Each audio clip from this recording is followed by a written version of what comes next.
बिहार के मुंगेर से चौंकाने वाली तस्वीरें सामने आई। वहां पर किसानों को खाद दिलवाने के लिए पुलिस को मोर्चा संभालना पड़ा। बताया गया कि वहां पिछले कई दिनों से खाद की भारी किल्लत है,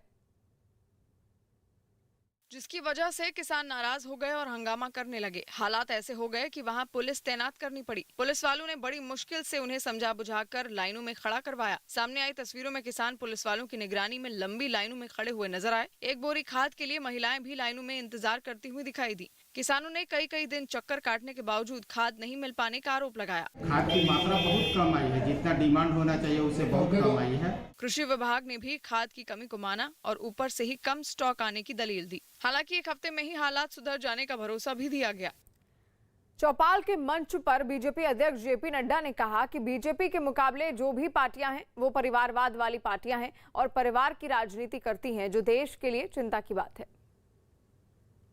सब जगह आपको फैमिलीज मिल जाएंगी। अब महाराष्ट्र भी आजकल फैमिलीज की तरफ चल पड़ा। यानी ये जो पॉलिटिकल कल्चर में फैमिली डायनेस्टिक पॉलिटिक्स है, यह एक बहुत बड़ा एक चैलेंज बन गया है। और उस चैलेंज, और मैं ये कहूंगा कि हमारी पॉलिटिकल पार्टी में there is a conscious effort कि हम वंशवाद को से पार्टी को प्रभावित नहीं होने दे रहे हैं, और उसके लिए हमने कॉन्शियस एफर्ट किया है। अंदर अपनी पार्टी के अंदर भी उन सारी चीजों को आगे ठीक और रेक्टिफाई करने का प्रयास किया है। और कोरोना के नए वेरिएंट ओमिक्रॉन से जुड़ी एक बड़ी खबर आ रही है। कर्नाटक में ओमिक्रॉन वेरिएंट के 2 केस मिलने की खबर है। स्वास्थ्य मंत्रालय के मुताबिक 66 साल के एक व्यक्ति और 46 साल के एक व्यक्ति में ओमिक्रॉन के लक्षण मिले हैं। 2 में से 1 के संपर्क में आए 5 लोग कोरोना पॉजिटिव पाए गए हैं, जिसके बाद 6 लोगों को आइसोलेट कर दिया गया है। वहीं कर्नाटक के स्वास्थ्य मंत्री डॉक्टर के सुधाकर ने यह बताया कि कर्नाटक से दोनों सैंपल जीनोम सीक्वेंसिंग के लिए भेजे गए थे जो ओमिक्रॉन पॉजिटिव मिले थे। इसमें से एक 66 साल के दक्षिण अफ्रीकी नागरिक हैं, ये वापस चले गए हैं। इनके संपर्क में आए 24 प्राथमिक और 240 सेकेंडरी संपर्कों का पता लगा लिया गया है। वहीं केंद्र सरकार के मुताबिक जोखिम वाले देशों से 7,976 यात्री भारत आए हैं, जिनमें से 10 यात्री अब तक पॉजिटिव पाए गए हैं, जिनकी रिपोर्ट जीनोम सीक्वेंसिंग के लिए भेजी गई है। वहीं दुनिया के अब तक 29 देशों में 373 मामले ओमिक्रॉन वेरिएंट के सामने आ चुके हैं। और पिछले 24 घंटे के अंदर हमारे देश में 2 ओमिक्रॉन वेरिएंट के केस हमारे इस नेटवर्क के द्वारा डिटेक्ट किए गए कर्नाटक में, जिसकी रिपोर्ट कल रात काफ़ी लेट आई थी, जिसको हम आपके सामने रखना चाहेंगे। और वह जो 2 केस हैं उनके बारे में हम बताना चाहेंगे कि उसमें से एक केस 66 साल के एक मेल हैं, दूसरा केस 46 साल के एक मेल हैं। ओमिक्रॉन के चैलेंज के आने के बाद इस लड़ाई में भय नहीं, जिम्मेवारी, not fear but responsibility is the mantra that we will take forward. और science driven, experience driven, preparedness driven approach से हम इस नई चुनौती का भी मिलकर सामना करेंगे। ये बहुत एक्सपेक्टेड था, ठीक है। जो वायरस आपका 1 महीने 1.5 महीने पहले डिटेक्ट हो गया है आउटसाइड इंडिया, और लाजमी था, आना ही था इंडिया में। So it was very much expected that this virus is going to come to India. And what is the implication? I feel that we should be calm, we should be quiet, we should be calm, but definitely we should be vigilant. और कर्नाटक में corona के नए variant Omicron के 2 संदिग्ध मरीज मिले हैं, जिस पर कर्नाटक के मुख्यमंत्री बसवराज बोम्मई ने चौपाल के मंच पर कहा कि ओमिक्रॉन को रोकने के लिए उनकी सरकार की तरफ से हर संभव कदम उठाए जा रहे हैं। In fact, I was there with the Union Health Minister about few hours ago, but now it has come, so we are waiting for all the details, number one. Number two, we have to have a different protocol if need be, and we have already discussed with our experts, supposing if it comes, what should be done and all those things. So we are prepared, and as far as this strain is concerned, a lot of experts have said that this is a strain where it will not have a serious effect. Yes. Especially the hospitalization and ICU. और चौपाल के मंच पर नागरिक उड्डयन मंत्री ज्योतिरादित्य सिंधिया ने कहा कि कोरोना के नए वेरिएंट ओमिक्रॉन पर हमें सावधान रहना होगा। जनता को सुरक्षित रखने की जिम्मेदारी सरकार की है और यही वजह है कि 11 अफ्रीकी देशों से आने वाले लोगों की एयरपोर्ट पर ही जांच कराई जा रही है। कोरोना का एक नया वेरिएंट जो है ओमिक्रॉन वायरस, वो दुनिया भर में काफ़ी दहशत फैला रहा है। इस पर आप क्या कहना चाहते हैं, क्योंकि इसको लेके बड़ा सारा कंफ्यूजन है। फ्लाइटें आएंगी, रोकी जाएंगी, स्थिति कैसी होगी? सावधानी हमें बरतनी होगी। जैसे प्रधानमंत्री जी ने कहा है कि जान है तो जहां है। 11 एट रिस्क कंट्रीज हैं जहां ये वेरिएंट पाया गया है। उन देशों की सूची हमने बनाई है और जो फ्लाइट्स उन देशों से आएगी भारत में, हर एक यात्री का टेस्टिंग होगा। हमने रेखांकित किया है कि ये 11 देशों से फ्लाइट्स करीब 12 से 15 एयरपोर्ट्स में आती हैं और कल के आंकड़े ये हैं कि करीब 5,500 यात्री आए हैं इन 11-12 देशों से इन 15 एयरपोर्ट्स पे, और करीब 65 से 70% यात्रियों ने रैपिड टेस्ट लिया है। मतलब 90 मिनट में वे एयरपोर्ट से बाहर निकल चुके हैं। और चौपाल के मंच पर उत्तर प्रदेश के मुख्यमंत्री योगी आदित्यनाथ ने अगले साल होने वाले विधानसभा चुनाव में प्रचंड जीत के साथ फिर से राज्य में सरकार बनाने का दावा किया। प्रधानमंत्री मोदी जी का नेतृत्व और मार्गदर्शन है, भारतीय जनता पार्टी के लाखों कार्यकर्ताओं का परिश्रम है और विश्वास के साथ कह सकते हैं कि केंद्र और प्रदेश सरकार की उपलब्धियों के दम पर भारतीय जनता पार्टी 2014, 2017 और 2019 की पुनरावृत्ति करेगी। प्रचंड बहुमत के साथ प्रदेश में सरकार बनाएगी। और चौपाल के मंच पर कांग्रेस नेता कन्हैया कुमार ने राम के नाम पर राजनीति नहीं करने की बात कही। उन्होंने कहा कि राम सिर्फ और सिर्फ लोगों की आस्था का विषय है, न कि राजनीति का। क्या फर्क है हिंदू धर्म और हिंदुत्व में? देखिए, पहली बात तो ये है कि ये बहस मैं समझता हूं बिना मतलब का है। क्यों बिना मतलब का? इसलिए है, आरएसएस के जो राम है ना, उसका एक राजनीतिक उद्देश्य होगा। अब आप लेकिन मेरी दादी, अभी आपने कहा इनमें राम है, मुझ में राम है, मैं सब वही में कह राम, रहा आप कह रहे हैं हूं। आरएसएस के लेकिन राम मेरी अलग है। दादी जो है, मेरे घर के जो लोग हैं, मेरे परिवार, मेरे समाज, मेरे गांव के जो लोग हैं, उनके जो राम है ना, वो उनके आस्था का विषय है और वो बिना मतलब का इसके नाम पे कोई राजनीति नहीं चाहते हैं। वो नहीं चाहते हैं कि राम जी का नाम लेकर के, एक तो ये धर्म का नाम बिना लेकर मतलब के के हो ही नहीं रही है, बिल्कुल असली मतलब से मुद्दों हो को रही है। गुमराह किया जाए। ये बिल्कुल मतलब से हो रही है राजनीति। आपने कहा ना बिना मतलब से, बिल्कुल मतलब से हो रही है। दिख रहा है ये राजनीति सब तरफ से मतलब से हो रही है। हम कह रहे हैं कि ये धर्म के आधार पर इस देश में किसी भी प्रकार की राजनीति खतरनाक है। चौपाल के मंच पर बीजेपी नेता राम कदम ने राहुल गांधी पर निशाना साधा। उन्होंने आरोप लगाया कि लगातार चुनाव हारने के बाद राहुल गांधी मंदिर जाने लगे और तो वहीं चुनाव आते ही प्रियंका मंदिर जाने लगती हैं।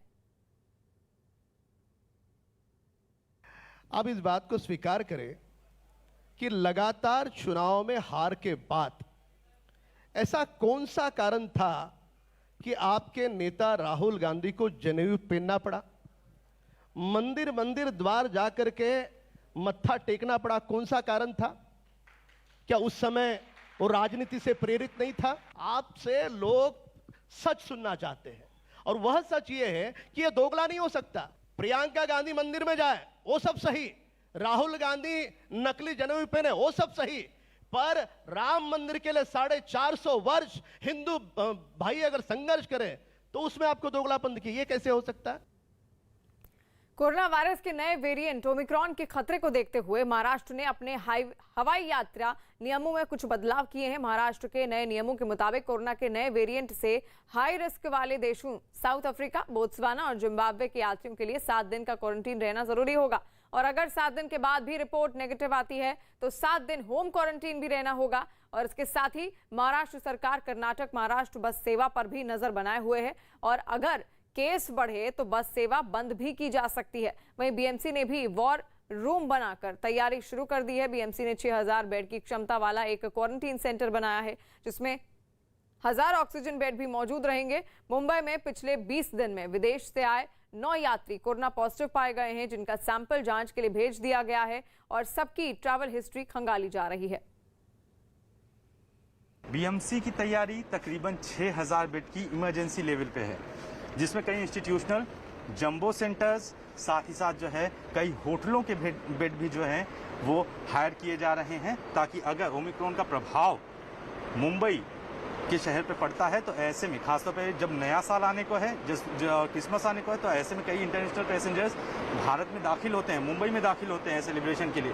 ऐसे में कोई भी पेशेंट जो है वो इमरजेंसी सिचुएशन में आकर, क्योंकि ओमिक्रॉन का प्रभाव ज़्यादा है, लिहाजा कोई भी पेशेंट पॉजिटिव अगर पाया जाता है उससे और उसका प्रभाव पड़ सकता है, तो उसके मद्देनज़र पूरी तैयारी की गई है।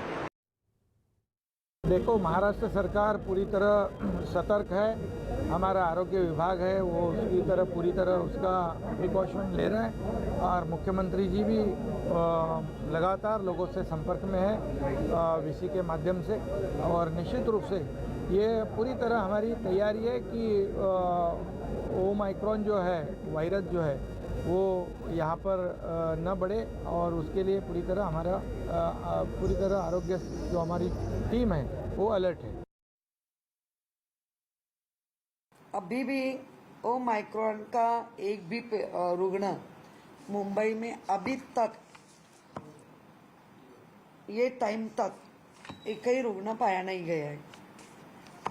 आपके माध्यम से मैं लोगों को कहना चाहती हूँ कि आप डरो मत, लेकिन कोविड-19 कोरोना जैसा खत्म नहीं हुआ है, आज भी रुग्ण पाए जा रहे हैं। आप भी अभी ओमाइक्रॉन का जो विषाणु आया है उसके लिए पूरे देश नहीं वर्ल्ड में अभी हलचल हुई है। आपके माध्यम से कर्नाटक में 2 रुग्ण पाए गए ऐसी खबर मिली है, लेकिन मुंबई या महाराष्ट्र में एक भी रुग्ण अभी तक तो नहीं है। चौपाल के मंच पर महिला और बाल विकास मंत्री स्मृति ईरानी ने प्रियंका गांधी के लड़की हूं लड़ सकती हूं के नारे पर जोरदार हमला किया। महिलाओं के सशक्तिकरण के लिए चुनाव लड़ रही हूं, उन्होंने नारा जिन्होंने दिया 5 लाख औरतों को अपने ही लोकसभा क्षेत्र में टॉयलेट बनाकर नहीं दिया, उन्होंने नारा दिया लड़की हूं लड़ सकती मैं नारे की बात नहीं, क्योंकि घर पे लड़का है जो लड़ नहीं सकता है,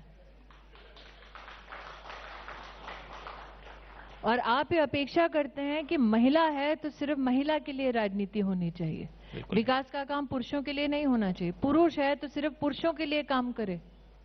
राजनीति और संविधान क्या कहता है कि आपको जब संवैधानिक दायित्व मिलता है, राजनीतिक दायित्व मिलता है, तो आप बिना पक्षपात के अपने दायित्व का निर्वहन करें।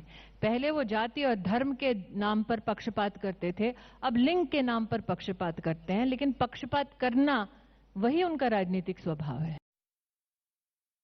वहीं हरियाणा के जिंद से एक चौंकाने वाला वीडियो सामने आया। वहां पर 2 लाख रुपए का इनामी बदमाश दिल्ली पुलिस के हत्थे चढ़ गया और बताया गया कि पकड़े गए बदमाश पर इलाके के एक कारोबारी की हत्या का आरोप है और इसी वजह से पुलिस करीब 1 महीने से उसके पीछे पड़ी थी।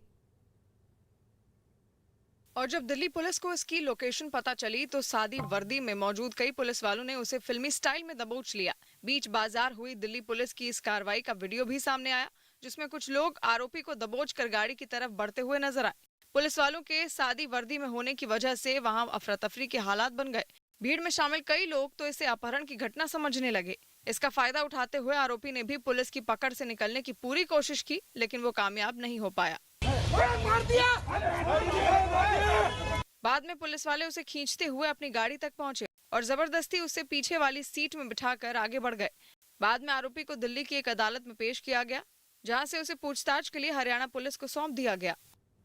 न्यूज़ 18 इंडिया चौपाल के मंच पर सूचना और प्रसारण मंत्री अनुराग ठाकुर ने यूपी चुनाव पर बात करते हुए समाजवादी पार्टी को घेर लिया। अनुराग ठाकुर ने आरोप लगाया कि अखिलेश के राज में दंगे होते थे, घर जलते थे, लेकिन बीजेपी की सरकार में राम मंदिर बना। उत्तर प्रदेश आने वाले दिनों में बहुत महत्वपूर्ण है क्योंकि वहां पर चुनाव है। भारतीय जनता पार्टी पे आरोप लग रहा है कि आप गन्ना की बात नहीं करते, आप जिन्ना की बात करते हैं। आपने भी एक बयान दिया, आपने कहा अखिलेश दंगा करवाते हैं और आप दंगल, लेकिन उनका दावा है कि अखिलेश का दावा है कि इस बार 400 सीटों से ज्यादा वो जीत रहे हैं और योगी आदित्यनाथ और नरेंद्र मोदी की ऐतिहासिक हार होने जा रही है उत्तर प्रदेश के अंदर। उनको टोपी महत्वपूर्ण है, हमें रोटी महत्वपूर्ण है। किस टोपी की वो बात कर रहे टोपी हैं की राजनीति करते हैं और हम लोग रोटी उपलब्ध करवाने के लिए काम करते हैं। और मैं याद करवाना चाहता हूं अखिलेश जी को, सपा के राज में दंगे होते थे, हमारे अब दंगल होते हैं, वो भी खेलों को बढ़ावा देने के लिए। उनके समय घर जलते थे, हमारे समय घाटों पर दिए जलते हैं। उस समय राम भक्तों पर गोलियां चलती थी, अब राम मंदिर का निर्माण, भव्य राम मंदिर का निर्माण कार्य शुरुआत करने का काम किया है। वहीं मध्य प्रदेश के उज्जैन से एक चौंकाने वाला वीडियो सामने आया। वहां पर एक आवारा सांड ने एक बुजुर्ग महिला को घायल कर दिया, जिसका रोंगटे खड़े कर देने वाला वीडियो भी सामने आया। वीडियो में वो महिला अपने घर के मेन गेट से अंदर घुसती हुई नजर आई, लेकिन तभी वो सांड भी वहां पहुंच गया और उसने अचानक महिला पर हमला कर दिया। इससे पहले कि वो कुछ भी समझ पाती, सांड ने उन्हें सींगों से उठाकर सड़क पर पटक दिया। हालांकि तब तक आसपास मौजूद लोग महिला के पास पहुंचे और उन्हें उठाने की कोशिश करने लगे। इस हमले में 70 साल की बुजुर्ग महिला को गंभीर चोटें आई हैं और उन्हें अस्पताल में भर्ती करना पड़ा। वहीं यूपी के मुख्यमंत्री योगी आदित्यनाथ ने चौपाल के मंच पर एक बार फिर ये दोहराया कि राज्य में कानून का ही राज चलेगा और जो कानून का पालन नहीं करेगा उसके खिलाफ कड़ी कार्रवाई की जाएगी।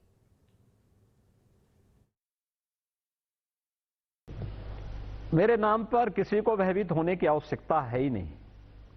जो कानून का पालन करेगा, कानून के राज पर विश्वास करेगा, उसे बड़े सम्मान और गौरव के साथ उत्तर प्रदेश में रहने का पूरा अधिकार है। लेकिन कोई कानून को धता बता करके कानून को बंधक बनाने का कार्य करेगा तो फिर वह कोई भी होगा, उसके लिए कानून अपना काम भी करेगा।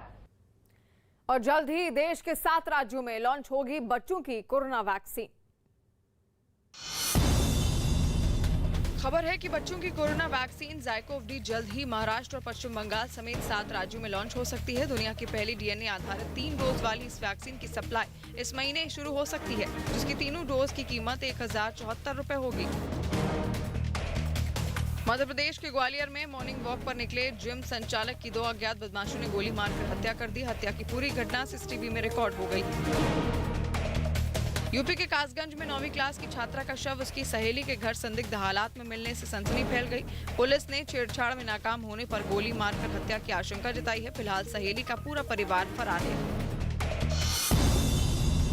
भारत और न्यूजीलैंड के बीच मुंबई के वानखेड़े स्टेडियम में आज से दूसरा टेस्ट खेला जाएगा। कानपुर में हुआ मुकाबला ड्रॉ रहा था, ऐसे में दोनों टीमों की नजर जीत पर होगी। भारतीय टेस्ट टीम के रेगुलर कप्तान विराट कोहली इस मैच से टीम में वापसी कर रहे हैं। फिलहाल मुंबई में बीते 2 दिन से बारिश हो रही है, ऐसे में बारिश मुंबई टेस्ट में खलल डाल सकती है। मुंबई के पूर्व पुलिस कमिश्नर परमवीर सिंह को महाराष्ट्र सरकार ने सस्पेंड कर दिया।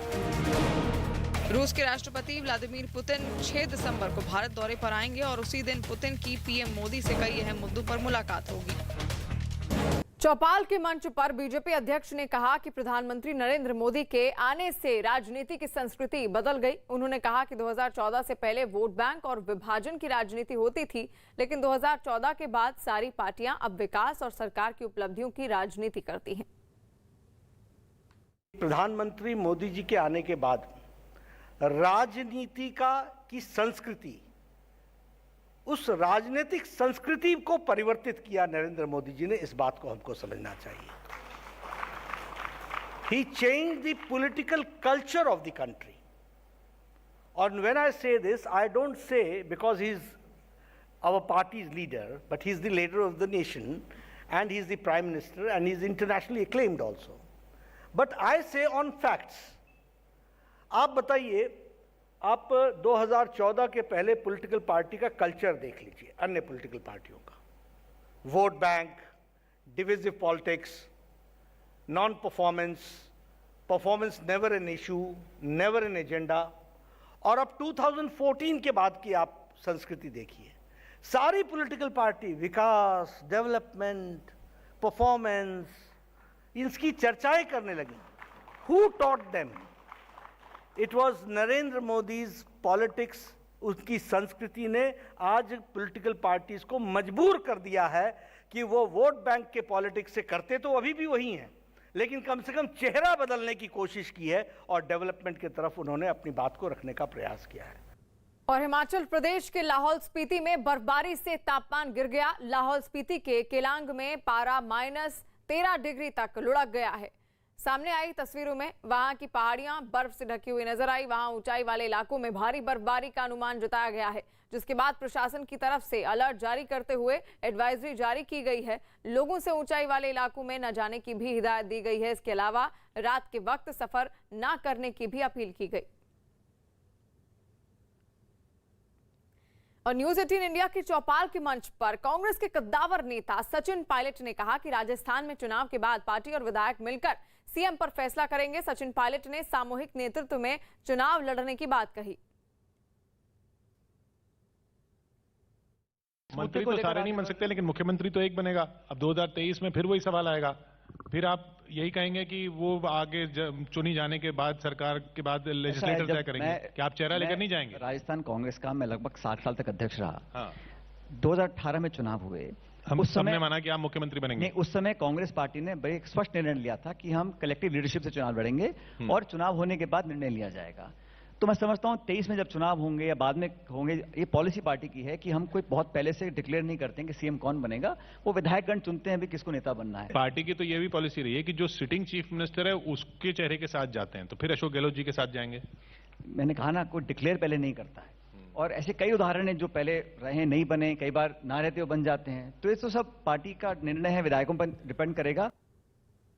और अमेरिका से जारी तनातनी के बीच रूस ने प्रशांत महासागर के इलाके में एक अभ्यास कर दुनिया को चौंका दिया। रूस ने वहां जापान के दावे वाले मतुआ आइलैंड पर अपनी मिसाइलों को तैनात कर ताकत दिखाई, जिसकी रूस के रक्षा मंत्रालय की तरफ से तस्वीरें भी जारी की गई। वीडियो में एक खास तरह का जंगी जहाज समंदर के किनारे खड़ा हुआ नजर आया। इस जंगी जहाज में कई ट्रक लदे थे जो एक एक कर नीचे जमीन पर उतर आए। इसी तरह जमीनी ठिकानों में मौजूद ट्रकों को भी बाहर निकाला गया। ये ट्रक भी कोई ऐसे वैसे ट्रक नहीं थे, इनमें खतरनाक किस्म की मिसाइलें लदी हुई थी जो समंदर में 500 किलोमीटर की दूरी पर मौजूद टारगेट को भी तबाह करने की ताकत रखती हैं। अभ्यास के दौरान ये सभी ट्रक आइलैंड पर पहले से बने खास ठिकानों पर ले जाए गए, जहां उनमें तैनात मिसाइलों को हमले के लिए तैयार किया गया। पंजाब सरकार पर जमकर बरसे दिल्ली के मुख्यमंत्री अरविंद केजरीवाल। पंजाब के पठानकोट में आम आदमी पार्टी के संयोजक और दिल्ली के मुख्यमंत्री अरविंद केजरीवाल ने तिरंगा यात्रा निकाली। इस दौरान केजरीवाल ने पंजाब की चन्नी सरकार पर जमकर निशाना साधा। तो अभी थोड़े दिन पहले चन्नी साहब बोले केजरीवाल तो कपड़े बहुत खराब पहनता है, केजरीवाल बड़े सस्ते कपड़े पहनता है। मैं उनको कहना चाहता हूँ, चन्नी साहब, मैं जो भी कपड़े पहनता हूँ मैं खुश हूँ। मिर्जापुर और केसरी समेत कई फिल्मों और वेब सीरीज में काम कर चुके एक्टर ब्रह्मा मिश्रा का शव उनके घर के बाथरूम में मिला। पुलिस ने 3 दिन पहले हार्ट अटैक से मौत होने की आशंका जताई है। गुजरात के मुख्यमंत्री भूपेंद्र पटेल ने मुंबई में सिद्धि विनायक मंदिर में जाकर दर्शन किए। कांग्रेस नेता राहुल गांधी ने संसद भवन में राज्यसभा के 12 निलंबित सांसदों से मुलाकात की। यूपी के रायबरेली में पुलिस ने छापा मारकर एक ट्रक से 100 किलो गांजे के साथ 4 आरोपियों को गिरफ्तार कर लिया। आरोपी भूसे के ट्रक में गांजे को छिपाकर उसकी तस्करी कर रहे थे। यूपी के महाराजगंज में पुलिस ने एक मकान पर छापा मारकर वहां चल रही अवैध तमंचा फैक्ट्री का भंडाफोड़ कर दिया। पुलिस ने फैक्ट्री से 2 आरोपियों को भी गिरफ्तार कर लिया।